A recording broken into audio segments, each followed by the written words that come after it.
काल मी माझी भूमिका व्यक्त केलेली आहे। काल माननीय अध्यक्ष महोदयांच्याकडे जाऊन मी स्वतः दिलगिरी व्यक्त केली होती आणि माननीय अध्यक्ष साहेबांना मी विनंती केली होती या आमच्या सहकाऱ्यांच्याकडून चूक झालेली आहे, त्यांना सक्त ताकीद देऊन आम्हाला जी काही तुमची काही कारवाई असेल ते करा। आणि त्यामुळे त्यांच्या अधिकारातला हा विषय आहे। रात्री उशिरा त्यांच्यावरती एफआयआर दाखल झालेला आहे। शेवटी कायदा सर्वश्रेष्ठ आहे।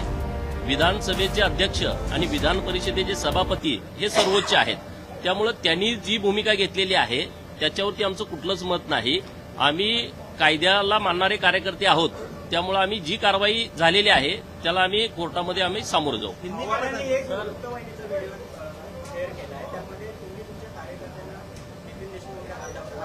अरे तुम्ही बघा ना, तो नितीन देशमुख माझ्या ओळखीचा कार्यकर्ता नाही आणि तो कशा पद्धतीनं खालनं एवढी सगळी गर्दी आहे। आम्ही तिकडे कोपऱ्यात सगळे व्हिडिओ काढा ना, जवळपास 10-15 मिनिटं मी तिथं होतो आणि आमचे काही कार्यकर्ते ते फोटो काढत त्यांच्याबरोबर उभा होतो। परत आम्ही बोलून, कारण काल माझी लक्षवेधी होती, काल अर्ध्या तासाची चर्चा होती, अख्खा दिवस मी सभागृहात होतो, परंतु कामकाजामध्ये 9 लक्षवेधी झाल्या, 10वी लक्षवेधी माझी होती म्हणजे उद्या। अर्ध्या तासाची चर्चा सकाळी मी 9ला सभागृहामध्ये आलोय, तुम्ही सगळे फुटेज काढून बघा। आणि अर्ध्या तासाची चर्चा झाली नाही, कारण आमचे मंत्री महोदय तिथे उपस्थित नव्हते, त्यामुळे मी अर्ध्या तासाची चर्चा आणि लक्षवेधी होणार नाही म्हटल्यावर मी निघालो होतो। तो प्रसंग इथं काढला, तुम्ही बघितलं ती सगळी परिस्थिती, त्याच्यावरती मला अजिबात काही बोलायचं नाही। त्यामुळं ज्या पद्धतीनं आमच्या कार्यकर्त्यावरती गुन्हा दाखल झालेला आहे, आम्ही त्याचा आदर करतो आणि न्यायालयामध्ये आम्ही आमची बाजू मांडू। तुम्ही कबूल केलं की काल तुम्ही तिथे उभा होता, तुम्ही तुमच्या कार्यकर्त्याला अडवू शकला असता, पण तुम्ही तिथे का गेला नाही कार्यकर्त्याला अडवायला? ठीक आहे, नंतर या सगळ्या विषयावर बोलू। तुम्ही तिथे बघायला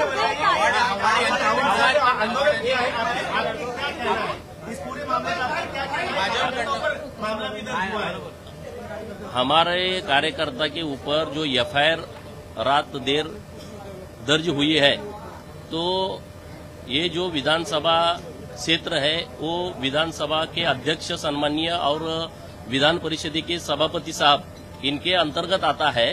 तो वो जो डिसीजन लेंगे उसके ऊपर तो हम कोई बात नहीं कर सकते। वो आदरणीय कुर्सी पे बैठे हुए हैं, उन्होंने जो डिसीजन लिया है उसका हम सम्मान करते हैं। और जो हमारे कार्यकर्ताओं के ऊपर जो एफआईआर दर्ज हुई है तो हम कोर्ट में जाएंगे। आज कोर्ट में हमारे वकील हमारी बाजू उधर पेश करेंगे।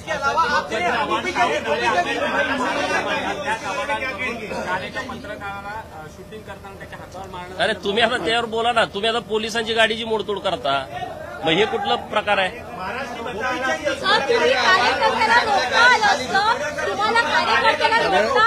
आम्ही लोकशाही मानणारे आहोत, मारपीट करणारे नाही।